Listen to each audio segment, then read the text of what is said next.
Hello friends, स्वागत है आपका अपने चैनल तन्मय क्लासेस में। तो हम यहाँ पर लाइव आ चुके हैं और आप लोग भी आ जाइए। और आज की क्लास में पढ़ने वाले हैं केमिस्ट्री यानी कि रसायन शास्त्र के कुछ महत्वपूर्ण क्वेश्चन जो कि आपके बिहार बोर्ड परीक्षा में पूछे जाएंगे।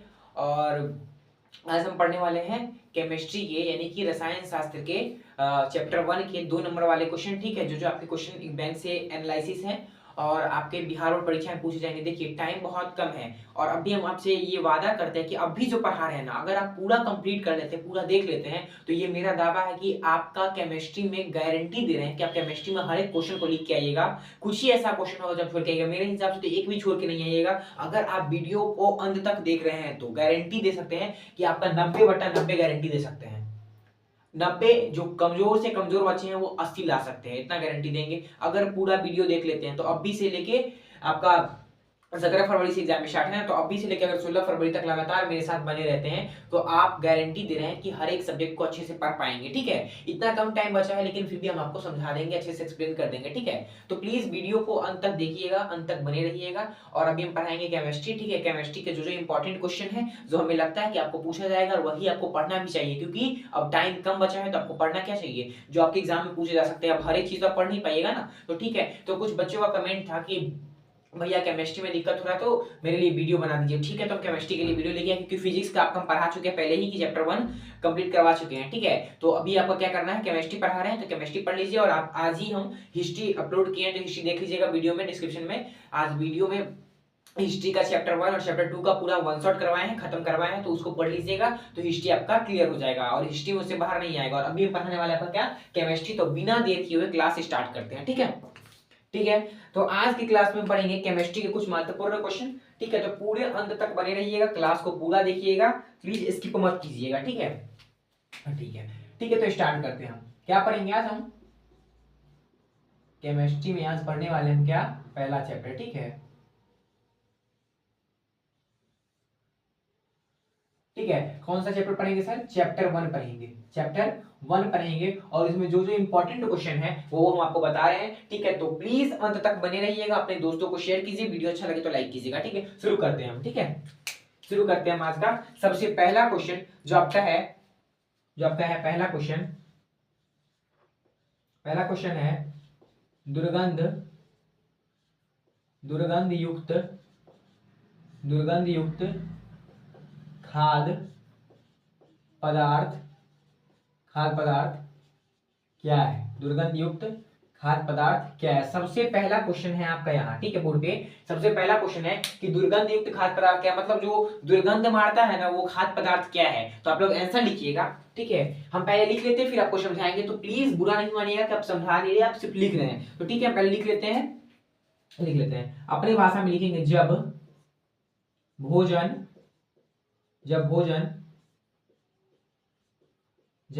खुली वायु में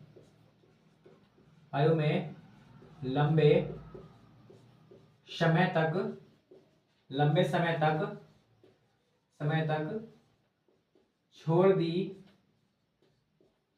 समय तक छोड़ दी जाती है।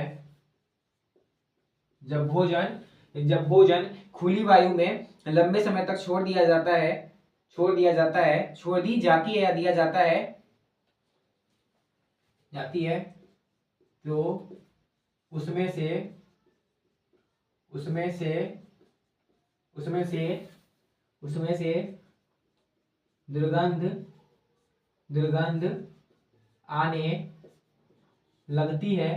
दुर्गंध आने लगती है,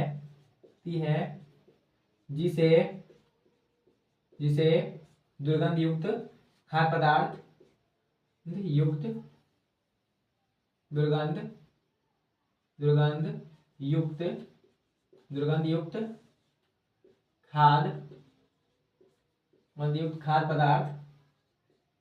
खाद्य पदार्थ कहते हैं। ठीक है, दुर्गंध युक्त खाद्य पदार्थ कहते हैं। क्या कहते हैं सर, दुर्गंध युक्त खाद्य पदार्थ कहते हैं। अब एग्जाम में आपसे पूछा जाएगा कि दुर्गंध युक्त खाद्य पदार्थ किसे कहते हैं, तो देखिए हम अपने भाषा में लिखें और आपको जल्दी याद भी हो जाएगा। तो प्लीज क्लास को पूरा देखिएगा और जो आपके दोस्त भी जो 10th क्लास में उनको प्लीज ये वीडियो शेयर कीजिए, क्योंकि उन लोगों के लिए बहुत ज्यादा वरदान साबित होने वाला है। ठीक है, तो दुर्गंध युक्त खाद्य पदार्थ क्या है, क्योंकि ये हम कहीं से इसको छापे नहीं है और बुक से देख के पढ़ाने वाला नहीं है, ये हम आपको खुद से अपने भाषा में बता रहे हैं क्योंकि आपको ये जल्दी याद होगा। ठीक है, तो याद कीजिए इनकी दुर्गंध युक्त खाद्य पदार्थ क्या है, तो लिखिएगा जब भोजन खुली वायु में लंबे समय तक छोड़ दी जाती है तो उसमें से क्या होने लगती है, दुर्गंध आने लगती है, तो उसे दुर्गंध युक्त, जिसे दुर्गंध युक्त खाद्य पदार्थ कहते हैं। मतलब क्या होता है कि भोजन हम लोग खाते हैं तो देखते हैं ना कि 24 घंटा से ज्यादा हो जाता है। अभी ठंडा के महीने में तो नहीं खराब होता है, लेकिन गर्मी के महीना में देखिएगा कि जब भोजन को हम लोग ज्यादा टाइम तक लंबे समय तक छोड़ देते हैं तो क्या होता है, खराब होता है। जैसे सब लोग मतलब कि ठेठी भाषा में बोला जाता है कि खाना अरुआ गया। ठीक है, तो खाना अरुआ जाता है मतलब कि दुर्गंध आने लगता है, तो क्या होता है, दुर्गंध युक्त खाद्य पदार्थ कहते हैं। तो याद रखिएगा दुर्गंध युक्त खाद्य पदार्थ क्या है, तो लिखिएगा जब भोजन खुली वायु में लंबे समय तक छोड़ दी जाती है तो उसमें से दुर्गंध आने लगती है, जिसे दुर्गंध युक्त खाद्य पदार्थ कहते हैं। ठीक है, पहला क्वेश्चन आपका ये था। और ये क्वेश्चन याद रखिएगा, ये क्वेश्चन जो जो भी क्वेश्चन करवा रहे हैं वो सब 2 मार्क्स वाले क्वेश्चन है, तो प्लीज कंटिन्यू क्लास में बने रहिएगा। और अगर मौका मिला, टाइम मिला, तो हम 5 नंबर वाला भी क्वेश्चन आपको बता देंगे कि वो क्या पूछेगा। ठीक है, तो प्लीज अंत तक बने रहिए। ठीक है, अगला क्वेश्चन है आपका, अगला क्वेश्चन है आपका, अगला क्वेश्चन है आपका, अगला क्वेश्चन है आपका, क्या है अगला क्वेश्चन? हाँ, अगला क्वेश्चन आपका है जो कि जो है आपका ये, जो आपके पूछा गया कितना बार कि संतुलित, संतुलित रासायनिक, रासायनिक, तुलित रासायनिक, तुलित रासायनिक समीकरण, तुलित रासायनिक समीकरण क्या है?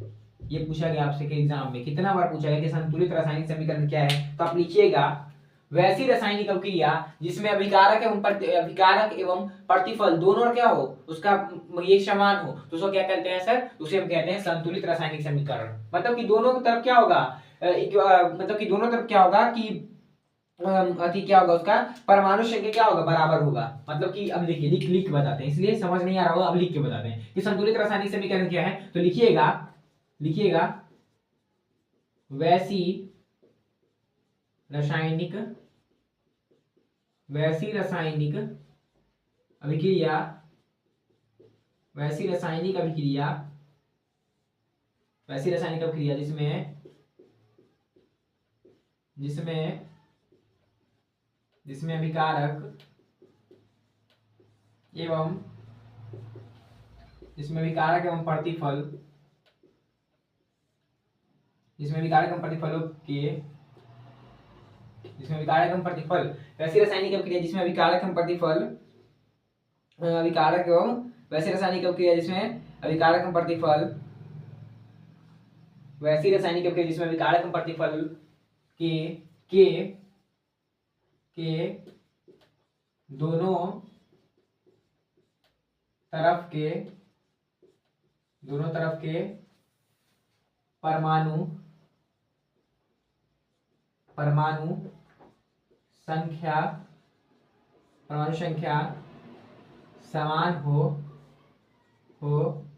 उसे, उसे संतुलित, उसे संतुलित रासायनिक, रासायनिक, रासायनिक, संतुलित रासायनिक समीकरण करण कहते हैं, उसे संतुलित रासायनिक समीकरण कहते हैं। ऐसे लिख दीजिएगा कि संतुलित रासायनिक समीकरण क्या है, तो बोलेंगे वैसी रासायनिक अभिक्रिया जिसमें अभिकारक एवं प्रतिफल के दोनों तरफ के परमाणु संख्या समान हो उसे क्या कहते हैं सर? संतुलित रासायनिक समीकरण कहते हैं। इसका एग्जांपल लिख लीजिएगा, जैसे में आप लोग वहां लिख दीजिएगा, जैसे लिखिएगा ना तो अच्छा रहेगा और वो नंबर मास्टर आपको खुश होकर देगा। जैसे लिखिएगा H2 plus Cl2 is equals to क्या हो जाएगा, H2 plus Cl2 is equals to 2HCl, 2HCl। देखिए दो हाइड्रोजन है, यहाँ दो क्लोरीन है, तो क्या होगा, दोनों में गुना होगा, यानी कि 2 गुने H यानी कि 2 हाइड्रोजन और 2 गुने क्लोरीन मतलब 2 क्लोरीन हो जाएगा। तो इतना आपको तोड़ के कोई नहीं समझाएगा, इसलिए प्लीज आप लोग वीडियो कंटिन्यू बने रहिए, प्लीज स्किप करके नहीं जाइएगा क्योंकि आप बाद में पछताइएगा, क्योंकि इतना शॉर्ट में आपको कोई लिख के नहीं बताएगा। ठीक है, ठीक है सर। तो देख लीजिए अब ये क्या हुआ, इस साइड वाले को हम लोग क्या बोलते हैं, ये भी देख लीजिए आप लोग, क्योंकि आप लोग गलती करेंगे कि इसको बोलते हैं सर अभिकारक बोलते हैं, इस साइड वाले को बोलते हैं अभिकारक बोलते हैं, और राइट साइड वाले को क्या बोलते हैं सर? प्रतिफल बोलते हैं। ये भी आपको कोई नहीं बताएगा कि अभिकारक कौन है, प्रतिफल कौन है। कितने बच्चे होंगे जिनको अभिकारक प्रतिफल पहचानने नहीं आता होगा, इसलिए हम आपको पूरा क्लियर बता रहे हैं कि अभिकारक क्या है, प्रतिफल क्या है। ठीक है, तो ये क्वेश्चन आपको क्लियर होगा।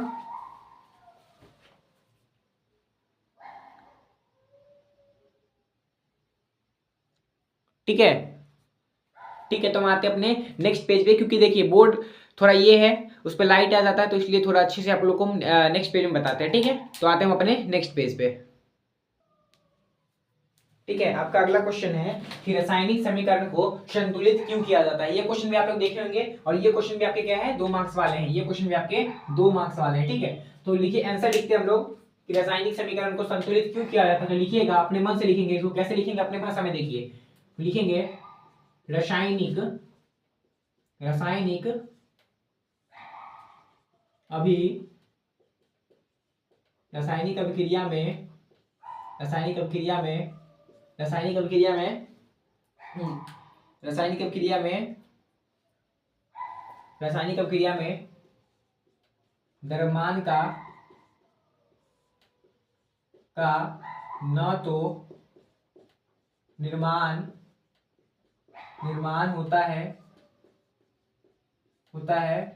रासायनिक अभिक्रिया में क्या होता है, द्रव्यमान का न तो निर्माण होता है और ना ही, और क्या होता है, रासायनिक अभिक्रिया में द्रव्यमान का न तो निर्माण होता है और ना ही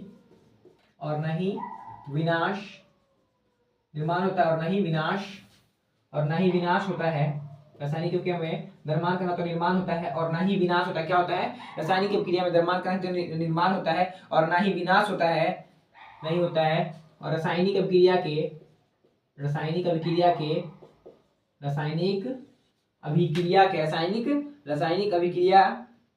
क्या लिखे सर, रासायनिक अभिक्रिया के पहले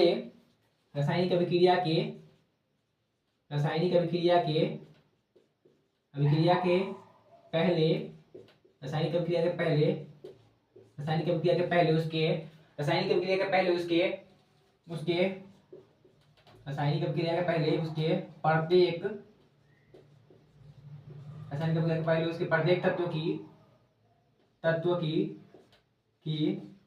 तत्व की परमाणु संख्या समान रासायनिक अभिक्रिया के पहले एवं उसके बाद प्रत्येक तत्व की परमाणु संख्या समान रहती है।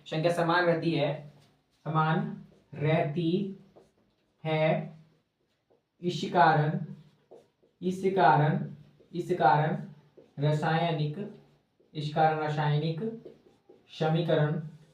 रासायनिक समीकरण को क्या किया जाता है सर, संतुलित किया जाता है। मतलब उसको बैलेंस किया जाता है, संतुलित किया जाता है। ठीक है सर। अब देखिए, ये क्वेश्चन क्या आता है कि रासायनिक समीकरण को संतुलित क्यों किया जाता है। तो लिखिएगा, रासायनिक अभिक्रिया में द्रव्यमान का न तो निर्माण होता है और ना ही विनाश होता है। रासायनिक अभिक्रिया में क्या होता है, मतलब हम लोग जो कोई रिएक्शन करते हैं ना, उसमें द्रव्यमान का क्या होता है, ना ही निर्माण होता है। जैसे कि यहाँ हो गया H2, जैसे आपका यहाँ है, जैसे आपका हो गया H2 प्लस का Cl2 इक्वल्स टू क्या लिए सर, 2HCl लिए, या C प्लस O2 लिए तो सर क्या लिए, C plus O2 equals to CO2 लिए। तो इसमें क्या हुआ, अभिक्रिया तो हुआ, यानी कि H2 प्लस Cl2 दोनों मिला तो क्या बनाया सर, 2 HCl बनाया। यहाँ C प्लस O2 मिला तो यानी कि कार्बन डाइऑक्साइड गैस बनाया। मतलब क्या हुआ सर, अभिक्रिया रिएक्शन तो हुआ, क्या हुआ, रिएक्शन तो हुआ, लेकिन इसमें क्या हुआ, द्रव्यमान का नहीं निर्माण हुआ और ना ही विनाश हुआ। मतलब ना ही इसको इसमें से किसी को क्या किए, ना ही इसमें से किसी को क्या किए, बनाए, और ना ही किसी को नष्ट कर पाए। क्या इसमें 2 हाइड्रोजन था तो 2 हाइड्रोजन रहा, इसमें 2 क्लोरीन था तो 2 क्लोरीन रहा। क्लोरीन कम हो गया, क्या क्लोरीन मर गया, हाइड्रोजन मर गया, नहीं ना मरा, दोनों है ही, दोनों क्या हो गया, एक साथ हो गया। तो बस यही कह रहा है कि रासायनिक अभिक्रिया में द्रव्यमान का न तो निर्माण होता है और ना ही विनाश होता है। रासायनिक अभिक्रिया के पहले एवं उसके प्रत्येक तत्व के परमाणु पहले एवं उसके बाद उसके प्रत्येक तत्व की परमाणु संख्या समान रहती है। इस कारण रासायनिक समीकरण को संतुलित किया जाता है। ठीक है, तो क्लियर होगा। तो ऐसे क्वेश्चन आपके एग्जाम में पूछे जाते हैं, तो आपको ये क्वेश्चन को क्या करना है, याद कर लेना है। और जो क्वेश्चन अभी करवा रहे हैं वो आपको दिमाग में अभी ही याद हो जाएगा, तो इसलिए रटना नहीं है, आपको क्वेश्चन को क्या करना है, समझ के याद कर लेना है। ठीक है, अगला क्वेश्चन क्या है, रासायनिक समीकरण क्या है, रासायनिक समीकरण क्या है, तो आप लोग लिखिएगा रासायनिक समीकरण क्या है और एक उदाहरण देकर समझा, और इसमें लिख देते हैं रासायनिक समीकरण क्या है और एक उदाहरण दे। ऐसे आपसे पूछेगा एग्जाम में, और ये पूछा भी गया क्वेश्चन, एक उदाहरण दे। ठीक है, रासायनिक समीकरण क्या है और एक उदाहरण दे, ठीक है। ये लिखिएगा रासायनिक समीकरण क्या है और एक उदाहरण, तो लिखिएगा जब को रासायनिक समीकरण क्या है, तो लिखेंगे जब कोई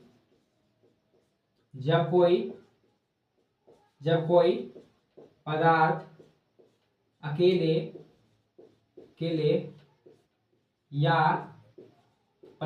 या किसी अल्प पदार्थ के साथ क्रिया करके, जब कोई पदार्थ अकेले के साथ पदार्थ का अभिक्रिया करके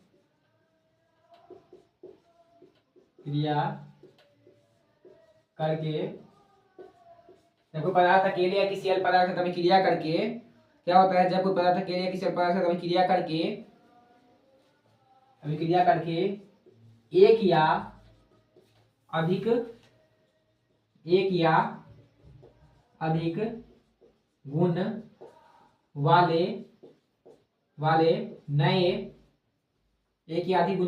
वाले नए क्या करता है, नए पदार्थ का निर्माण करता है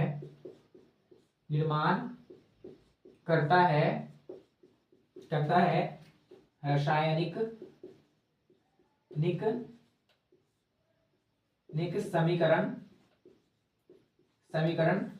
रासायनिक समीकरण कहलाता है। रासायनिक समीकरण कहलाता है, यानी कि रासायनिक समीकरण क्या है और एक उदाहरण तो लिखिएगा जब कोई पदार्थ अकेले या किसी अल्प पदार्थ के साथ अभिक्रिया करके एक या अधिक गुण वाले नए पदार्थ का निर्माण करता है, रासायनिक समीकरण कहलाता है। रासायनिक समीकरण कहलाता है, ठीक है। और इसमें लिखा है एक उदाहरण दे, तो उदाहरण के तौर पर आप लिख दीजिएगा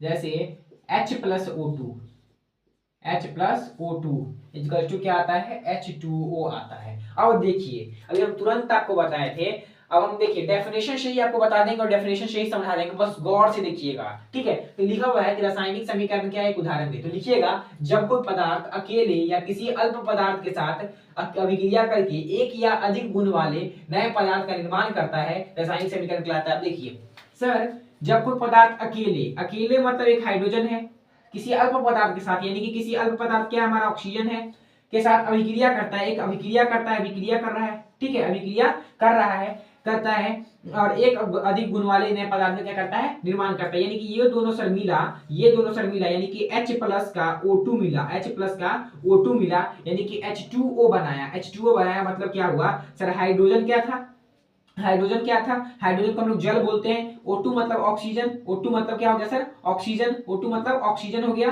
ठीक है। और ये क्या H2O मतलब क्या बन गया, जल। मतलब सर अभी के लिए इस केस में ये क्या है, इस केस में अभी ये गैस है, दो गैस मिला, दोनों अभी गैस फेज में ही है, दोनों गैस फेज में है, ठीक है। तो सर दो गैस मिला तो दो गैस मिलकर के क्या बनाया, जल बनाया, यानी कि H+O2 क्या किया, H2O बनाया। यही बोल रहा है कि जब कोई पदार्थ अकेले या किसी अल्प पदार्थ के साथ अभिक्रिया करके एक या अधिक गुण वाले नए पदार्थ का निर्माण करता है, नया पदार्थ कौन बना, यहाँ पे H2O बना, यानी कि H2O मतलब जल बना, यानी कि H2O बना, ठीक है। अधिक गुण वाले पदार्थ का निर्माण करता है, रासायनिक समीकरण कहलाता है। यही ये क्वेश्चन कहना चाह रहा था, ठीक है।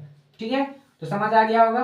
तो ऐसे ही आपको क्या करना है, एग्जाम में लिख देना है, ठीक है। तो ये आप लिख दीजिएगा, आप लोग लिख दीजिएगा ना, ऐसे ही ऐसे क्वेश्चन आपके एग्जाम में पूछे जाते हैं।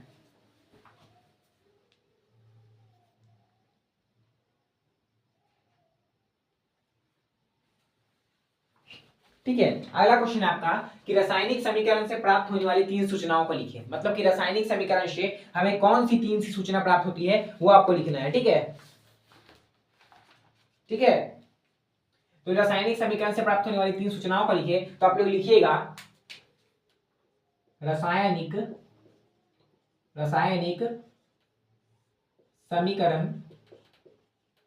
समीकरण से प्राप्त होने वाली 3 सूचना निम्नलिखित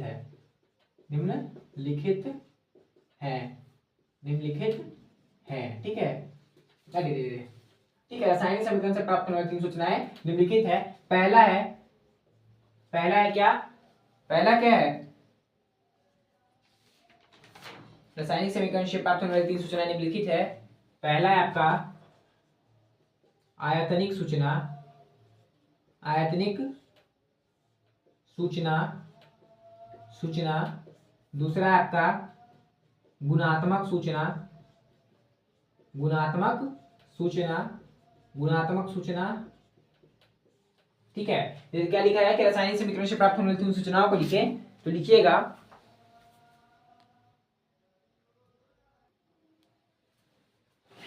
ठीक है। बताते हैं कि रासायनिक समीकरण से प्राप्त होने वाली 3 सूचनाओं को लिखे, तो आप लोग लिखिएगा रासायनिक समीकरण से प्राप्त होने वाली 3 सूचनाएं निम्नलिखित हैं। थोड़ा गलती हो गया था, मिस्टेक हो गया था, वो क्वेश्चन कोई और था, ठीक है, तो सही कर लीजिएगा, उसको नहीं लिखिएगा। रासायनिक समीकरण से प्राप्त होने वाली 3 सूचनाओं को लिखे, तो लिखिएगा रासायनिक समीकरण से प्राप्त होने वाली 3 सूचनाएं निम्नलिखित है। पहला है आपका पहला है आपका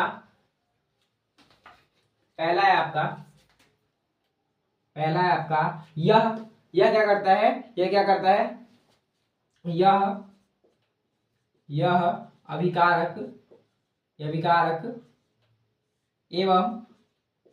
अभिकारक एवं प्रतिफलो कारक एवं प्रतिफलो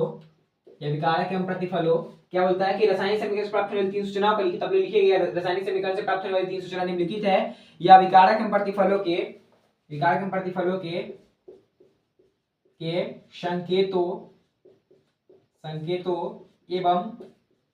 संकेतों एवं सूत्रों की जानकारी देता है।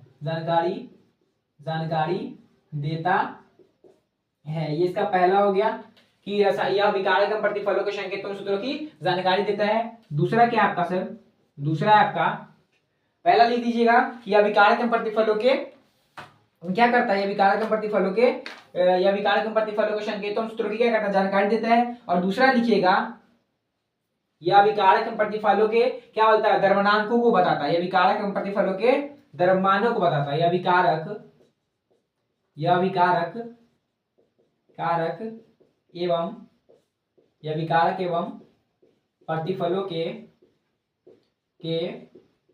प्रतिफलों के द्रव्यमान को बताता है, द्रव्यमान को बताता है। अब देखिए ये क्वेश्चन आप समझिएगा क्या बात बोलना चाह रहा है कि रासायनिक समीकरण से प्राप्त होने वाली 3 सूचनाओं को लिखें, तो 3 सूचना को लिखना है आपको, 3 को लिखना है तो 3 लिख देंगे, 2 लिखना है तो 2 लिख देंगे। वैसे आपके एग्जाम में हमेशा 2 ही पूछे जाते हैं, लेकिन ये आपका एनसीईआरटी जो भारतीय भवन का बुक है उससे हम उठाए हैं, इसलिए आपको 3 लिखना पड़ेगा। ठीक है, तो हम 3 लिख देंगे।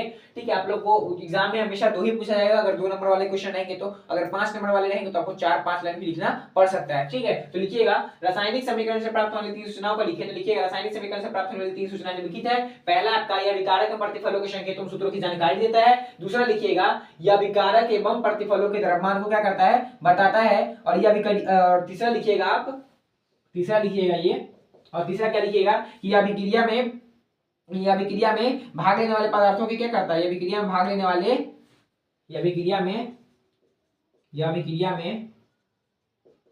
यह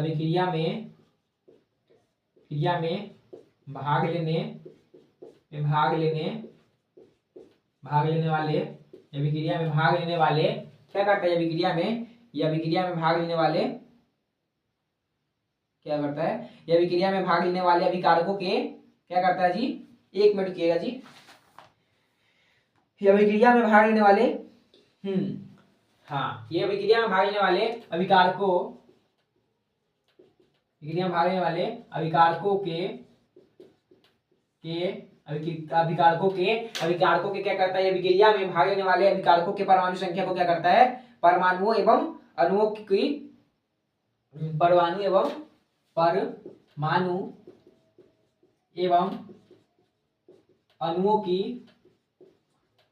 की संख्या की आपेक्षिक जानकारी देता है। क्या करता है, आपेक्षिक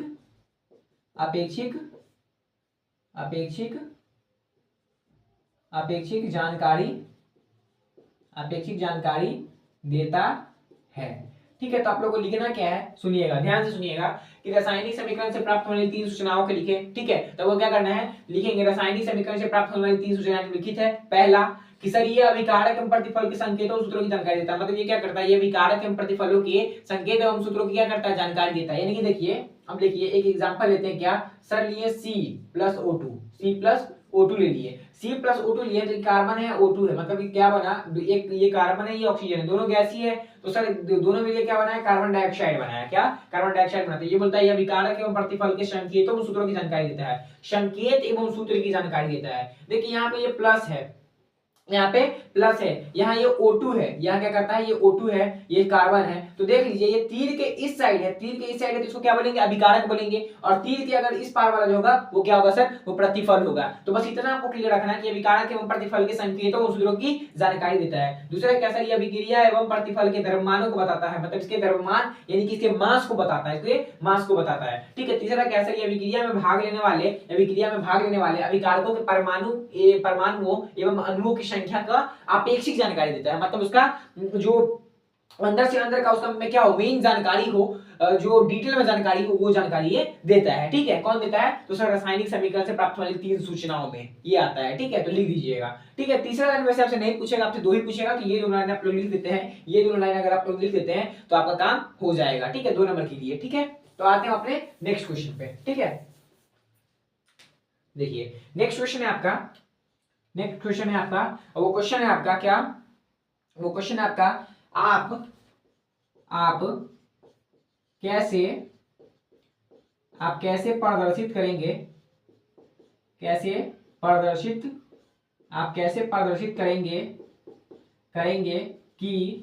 आप कैसे प्रदर्शित करेंगे कि कॉपर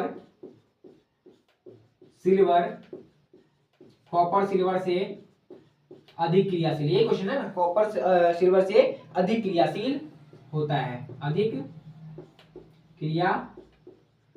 क्रियाशील है, ऐसे लिख देंगे, क्रियाशील है। आप कैसे प्रदर्शित करेंगे कि कॉपर सिल्वर से अधिक क्रियाशील है, ये क्वेश्चन है आपका। और ये भी क्वेश्चन 2 मार्क्स वाला है, और ये क्वेश्चन तब आप इतना बड़ा है ना कि बता नहीं सकते। 21, 23, 24 और ये 24 के फर्स्ट सेकंड में भी आया और सेकंड सीटिंग में भी। आप लोग क्वेश्चन उल्टा लीजिएगा, क्वेश्चन बैंक उल्टा लीजिएगा, ये फर्स्ट सीटिंग में भी आया है और सेकंड सीटिंग में भी आया है। ठीक है, तो याद रखिएगा। अब हम इसका आंसर लिखते हैं कि आप कैसे प्रदर्शित करेंगे। क्वेश्चन है कि आप कैसे प्रदर्शित करेंगे कि कॉपर सिल्वर से अधिक क्रियाशील है, मतलब कॉपर जो होता है वो सिल्वर से अधिक क्रियाशील है, मतलब वो क्या बोल रहा है कि कॉपर सिल्वर से अधिक क्रियाशील, मतलब वो क्या करता है, बहुत जल्दी अभिक्रिया कर लेता है। तो आप कैसे प्रदर्शित करेंगे कि कॉपर सिल्वर से अधिक क्रियाशील है, क्या है, कॉपर सिल्वर से अधिक क्रियाशील है। तो लिखेंगे कॉपर, एक मिनट सॉरी, आप लोग लिखिएगा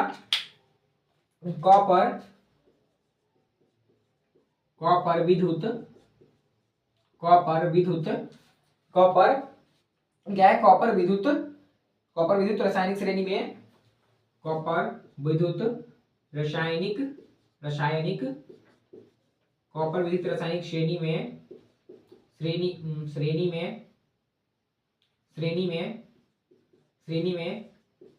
सबसे ऊपर आता है, कॉपर रासायनिक श्रेणी में सबसे ऊपर आता है कॉपर विद्युत रासायनिक श्रेणी में सबसे क्या होता है, ऊपर आता है। इसी कारण से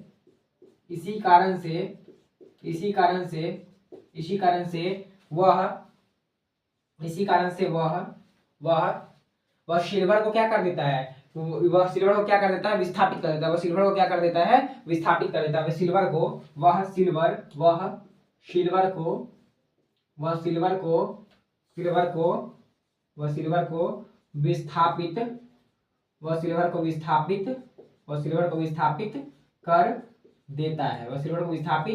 कर देता है,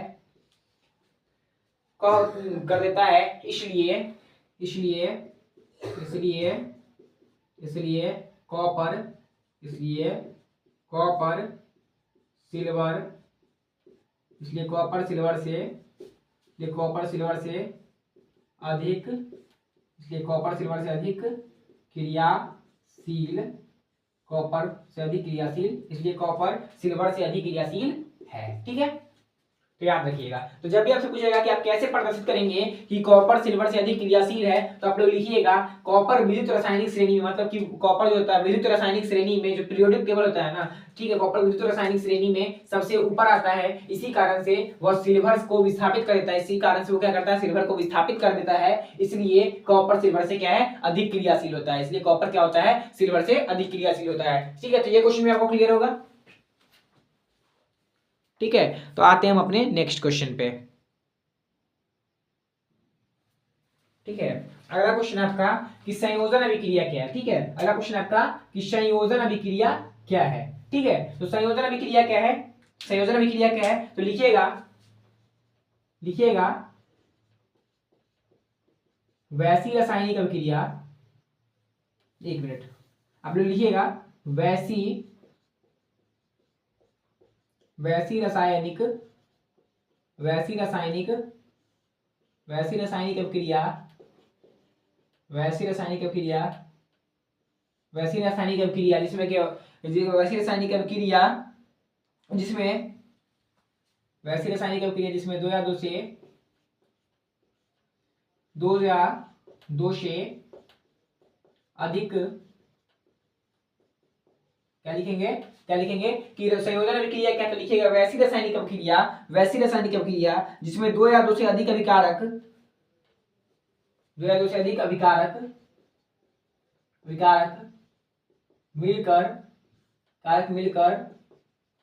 अभिकारक मिलकर बोलेगा कि संयोजन अभिक्रिया क्या, तो लिखिएगा वैसी रासायनिक अभिक्रिया जिसमें दो या दो से अधिक अभिकारक मिलकर एकल उत्पाद का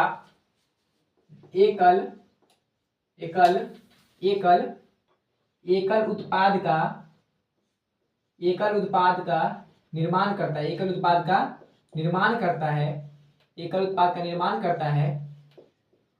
करता है, संयोजन अभिक्रिया कहलाता है। देखिए अभी आपको एग्जांपल से समझा देंगे संयोजन अभिक्रिया कहलाता है। ठीक है, देखिए अब इसका एग्जांपल आपको लिख के बता रहे हैं, आप लोग समझिएगा। ठीक है, एग्जांपल लिख के बता रहे हैं और ये एग्जांपल बस आप लोग याद कर लीजिएगा तो आप लोग को याद रहेगा।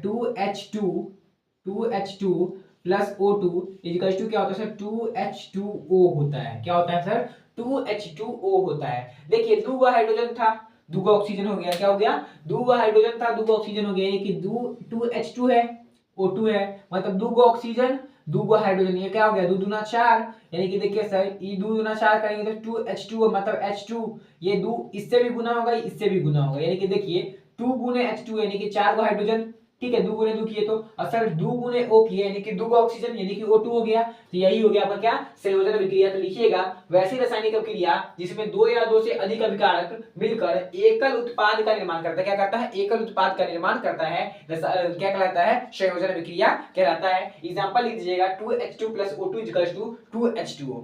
ठीक है, इतना क्लियर आपको कोई नहीं समझाएगा। ठीक है, तो हम इतना मेहनत आप लोग के लिए कर रहे हैं, तो प्लीज कंटिन्यू देखिएगा, वीडियो को स्किप मत कीजिएगा, पूरा देखिएगा तो आप लोग को समझ आएगा, वरना समझ नहीं आएगा आधा अधूरा देखिएगा तो। ठीक है, आते हैं अपने नेक्स्ट क्वेश्चन पे। ठीक है, आपका अगला क्वेश्चन है कि रासायनिक समीकरण के क्या फायदे हैं। ये क्वेश्चन भी आपके बिहार बोर्ड परीक्षा में कितने बार पूछे जा चुके हैं। रासायनिक समीकरण के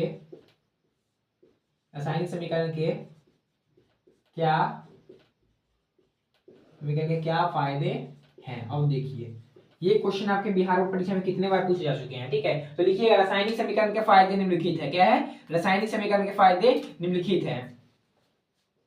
रासायनिक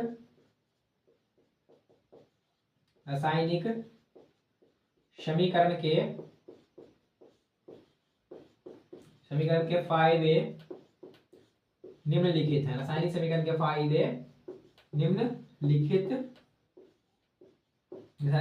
फायदे निम्नलिखित हैं। पहला क्या, उत्पाद की गणना, क्या होता है, उत्पाद की गणना में क्या होता है, आसानी होता है। उत्पादों की गणना में क्या होता है, आसानी होती है।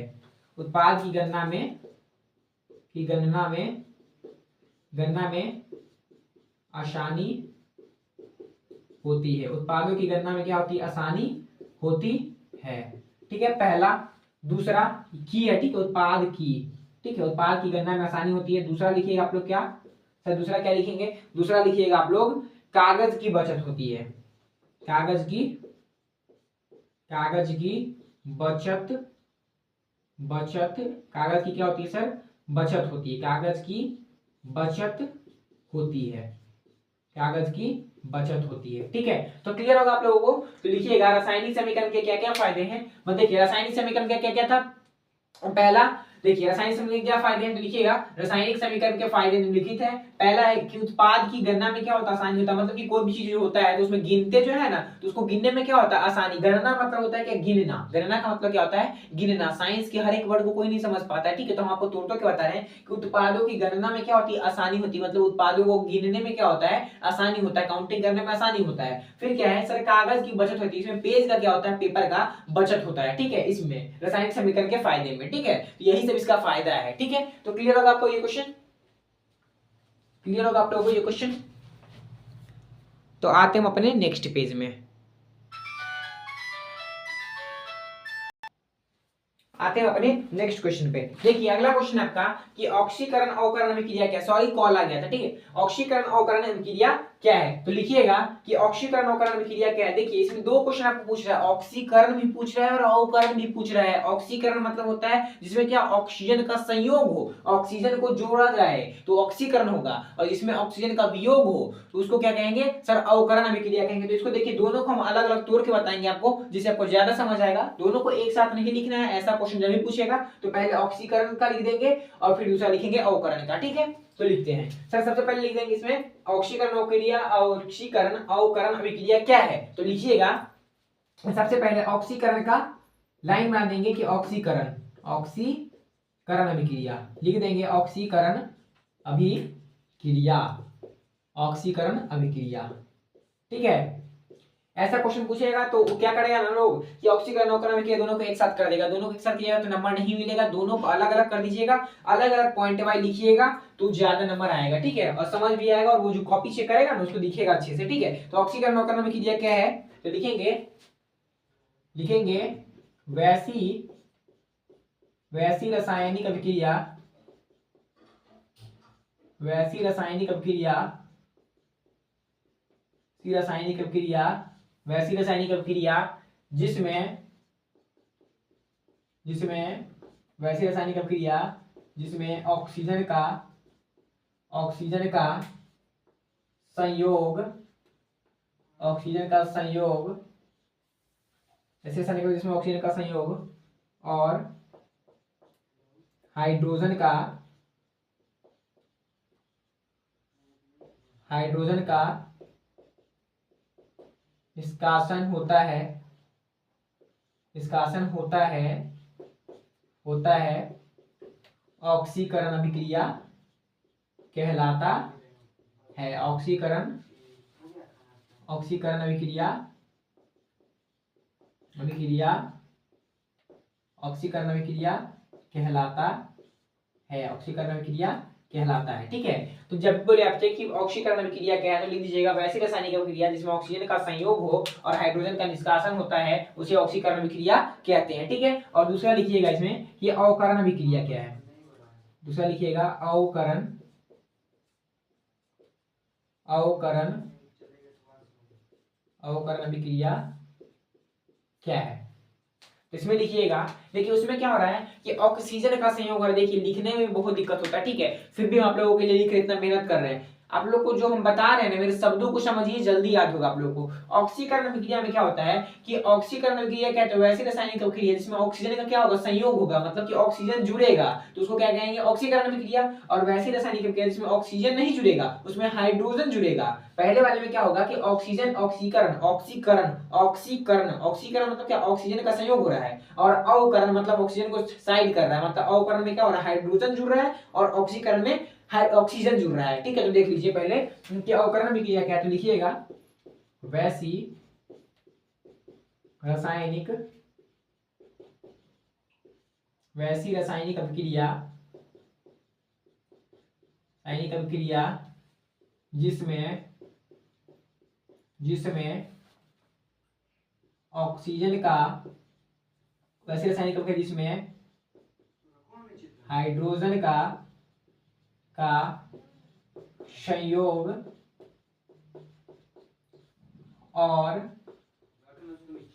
और ऑक्सीजन का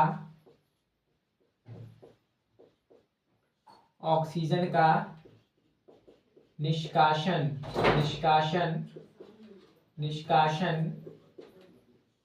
होता है अवकरण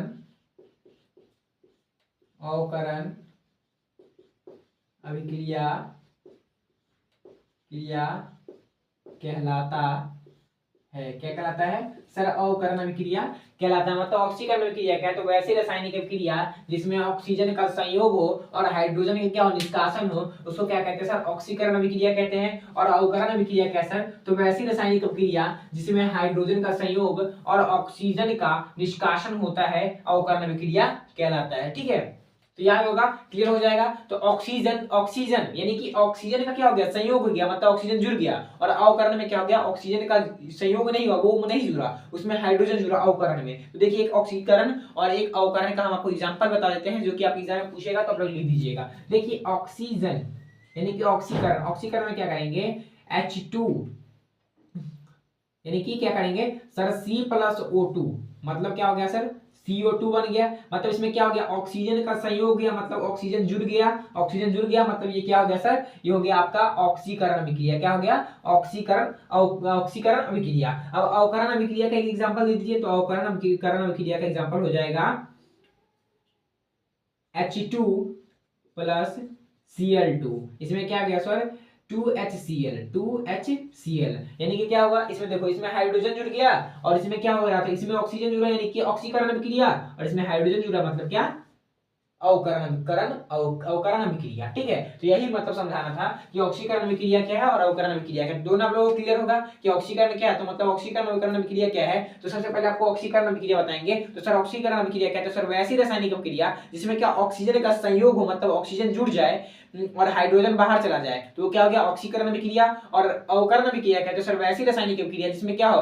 ऑक्सीजन का वियोग हो, मतलब उसको बाहर फेंका जाए, मतलब ऑक्सीजन का निष्कासन हो, और हाइड्रोजन का क्या हो? संयोग हो, मतलब उसको जोड़ा जाए, तो उसको क्या कहेंगे? अवकरण अभिक्रिया। ठीक है, तो क्लियर होगा। ठीक है, तो हम आते हैं अपने नेक्स्ट क्वेश्चन पे। ठीक है, इसको मिटा देते हैं। जैसे जैसे बता रहे हैं बस आप लोग वैसे कीजिए, हर एक क्वेश्चन आप लोग को समझ आ जाएगा और यहीं पे याद हो जाएगा आप लोग को घर से याद भी नहीं करना पड़ेगा। ठीक है, ठीक है, तो ये भी आपका हो गया। अब अगला क्वेश्चन है आपका, जो आपके एग्जाम में पूछा जा सकता है, वो हम आप लोग को बता रहे हैं। क्लास अगर अच्छा लग रहा है तो प्लीज क्लास को लाइक कीजिएगा, कमेंट कीजिएगा और प्लीज बताइएगा कि कैसा लग रहा है क्लास। ठीक है, ये सब आपके लिए कर रहे हैं।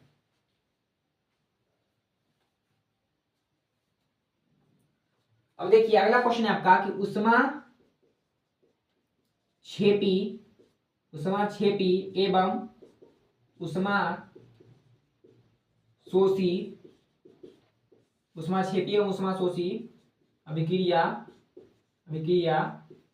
क्या है? उष्मा क्षेपी एवं उष्मा शोषी अभिक्रिया क्या है? और ये सब क्वेश्चन है ना, बोर्ड में 2 नंबर में देता है, लेकिन सोचना चाहिए कि एक क्वेश्चन में हम 2 क्वेश्चन क्यों दे रहे हैं। देखिए, तो इसमें भी 2 क्वेश्चन आपका ज्वाइंट है, तो इसको भी आपको 2 क्वेश्चन को लिखना होगा कि उष्मा क्षेपी 2 नंबर का है। ठीक है, और ये भी आपका 2 नंबर का, अभी जितना बताया ना सर 2 नंबर का है। तो सर, उष्मा क्षेपी एवं उष्मा शोषी अभिक्रिया क्या है? तो लिखिएगा वैसी रासायनिक अभिक्रिया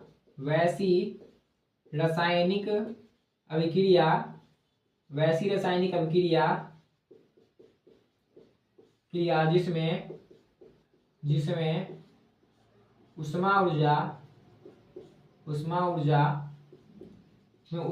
का वैसी रासायनिक अभिक्रिया, इसमें क्या हो? उष्मा ऊर्जा क्या हो? वैसी रासायनिक अभिक्रिया इसमें उष्मा ऊर्जा का निष्कासन हो, उसे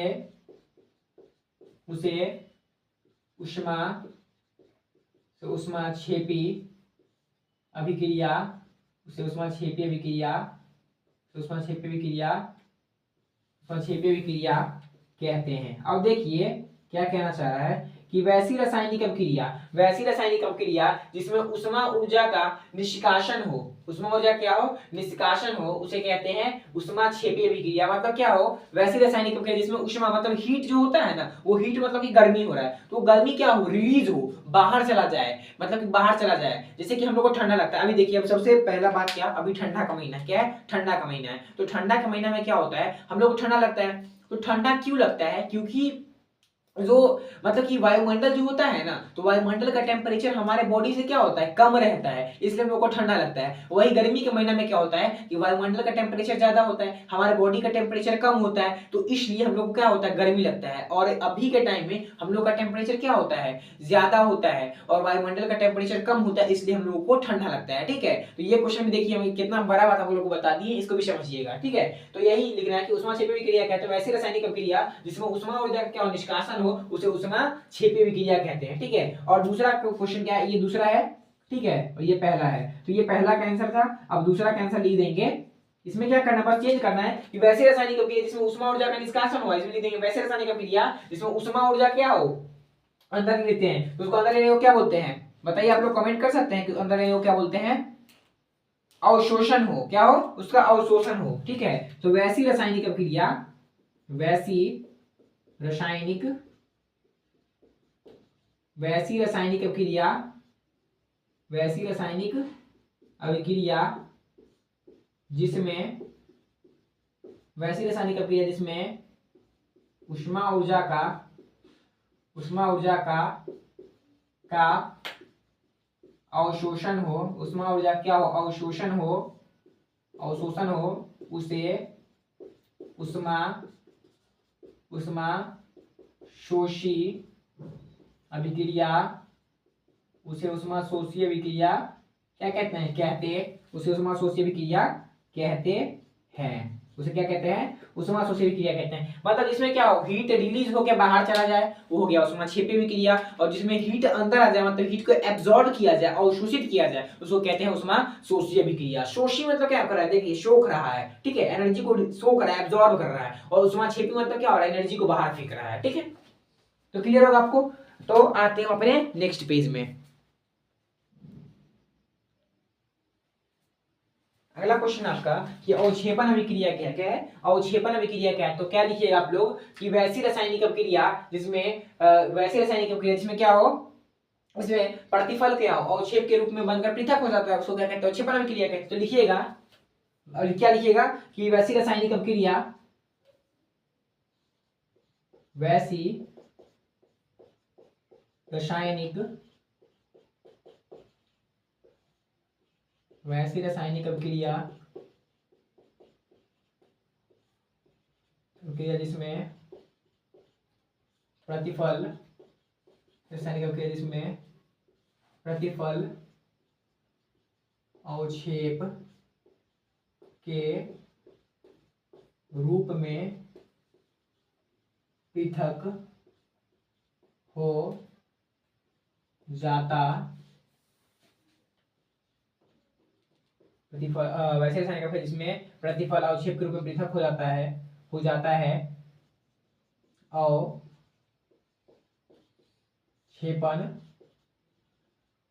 अभिक्रिया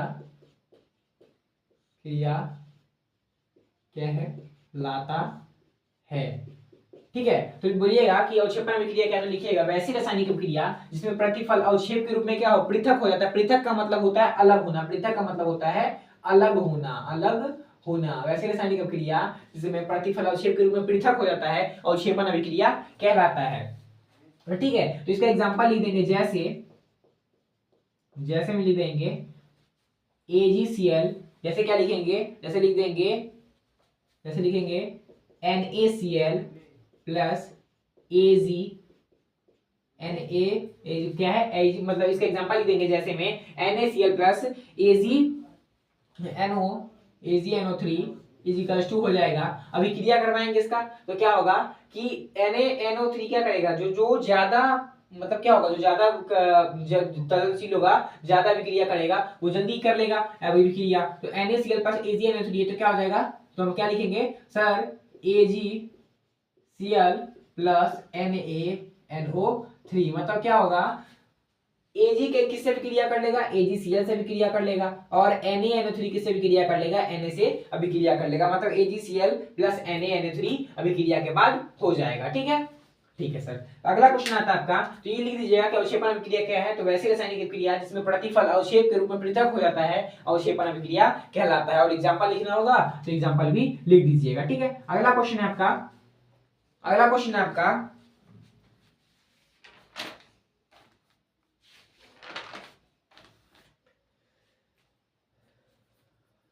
अगला क्वेश्चन है आपका कि विस्थापन अभिक्रिया क्या है। अगला क्वेश्चन है आपका कि विस्थापन अभिक्रिया क्या है।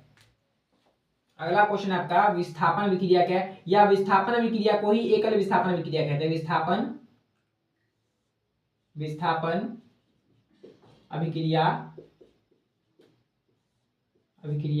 क्या है, विस्थापन अभिक्रिया क्या है, तो लिखिएगा विस्थापन अभिक्रिया क्या है। तो जब भी बोलेगा कि विस्थापन अभिक्रिया क्या है तो आप लोग लिख दीजिएगा कि वैसी रासायनिक अभिक्रिया, वैसी रासायनिक, सब में वैसी लगाना, देखिए सब में वही कॉमन जा रहा है, वैसी रासायनिक अभिक्रिया, वैसी रासायनिक अभिक्रिया, बस उसमें थोड़ा सा चेंज हो जा रहा है। तो डेफिनेशन हम कोई अलग अलग नहीं लिखवाए, सबका सेम ही लिखवाए हैं। ठीक है, तो वैसी रासायनिक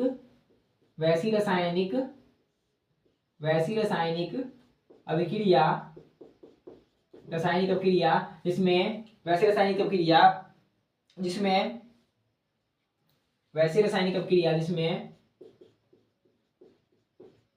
जिसमें किसी अणु द्वारा, वैसी रासायनिक अभिक्रिया जिसमें किसी अणु क्या है कि विस्थापन अभिक्रिया क्या, तो लिखिएगा वैसी रासायनिक अभिक्रिया, इसको क्या बोलते पता है, इसको क्या बोलते हैं आपको बताएं कि विस्थापन अभिक्रिया क्या है। इसको विस्थापन अभिक्रिया भी बोलते हैं और इसको एकल विस्थापन अभिक्रिया भी बोलते हैं। तो इसको ऐसे मत लिखिए, हम आपको बताएंगे कि इसको ऐसे मत लिखिए, इसको ऐसे लिखिए, ऐसे लिखिए कि इसको हम क्या बोलते हैं, एक लिख देते हैं, इसको ही बोलते हैं एकल विस्थापन अभिक्रिया। क्या बोलते हैं, एकल विस्थापन अभिक्रिया। एकल विस्थापन अभिक्रिया क्या है, आपको या करके ये भी पूछ सकता है। ठीक है, तो दोनों का जो आंसर होगा सेम ही होगा। ठीक है, दोनों का आंसर जो होगा वो सेम ही होगा। तो लिखिएगा एकल विस्थापन अभिक्रिया क्या है, तो लिखिएगा एकल विस्थापन अभिक्रिया वह अभिक्रिया है, एकल विस्थापन अभिक्रिया वह अभिक्रिया है जिसमें क्रिया है जिसमें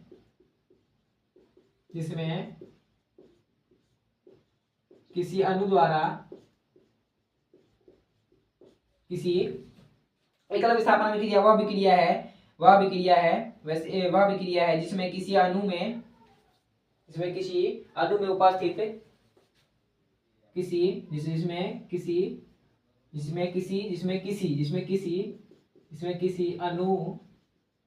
उपस्थित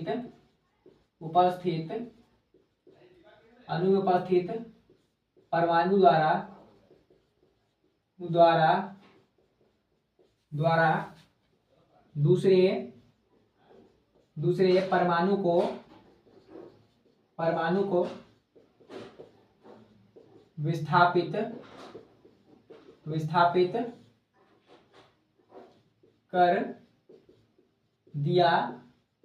दिया जाता है।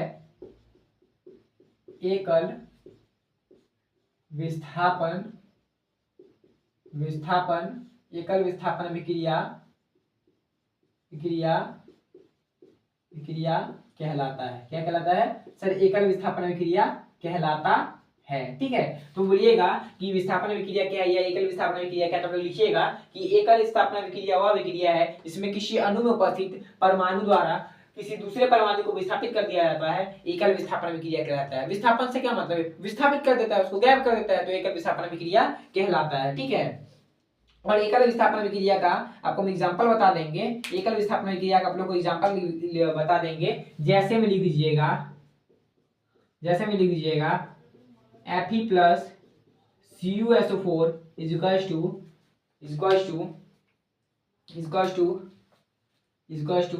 FeSO4 प्लस का Cu। क्या किया, ये फेरस सल्फेट बन गया। क्या बन गया? फेरस सल्फेट बन गया। मतलब ये जो आयरन है कॉपर के साथ, मतलब कि आयरन जो है क्या किया, सल्फर ऑक्साइड के साथ क्या किया, विक्रिया कर लिया और ये क्या किया, कॉपर को विस्थापित कर दिया, मतलब कॉपर को अपने से दूर कर दिया। देखते नहीं है, अगर आपसे कोई अच्छा मिलता है तो लोग उसके पास ही चिपकते हैं, तो वही यहाँ हो रहा है। Fe plus CuSO4 equals to FeSO4 plus Cu हो गया। ठीक है, तो यही होता है रिएक्शन में भी, वही होता है जो आपके जीडीएस जिंदगी में हो रहा है। ठीक है, तो उम्मीद करते हैं कि ये वीडियो आप लोगों को अच्छा लगा होगा। केमिस्ट्री का बधाई हो, कांग्रेचुलेशन। केमिस्ट्री का जो आपका पहला चैप्टर है ना, उस पहला चैप्टर में जो इस साल क्वेश्चन पूछा जा सकता है, जो हम गेस किए हैं वो इतना ही क्वेश्चन है, और जितना क्वेश्चन पढ़ाए हैं उसी सब क्वेश्चन में से कुछ क्वेश्चन पूछे जाएंगे। तो कांग्रेचुलेशन, कांग्रेचुलेशन, आपका वो चैप्टर सब क्या हो गया, समाप्त हो गया। ठीक है, यानी कि चैप्टर 1 जो है आपका केमिस्ट्री का पूरा समाप्त हो गया।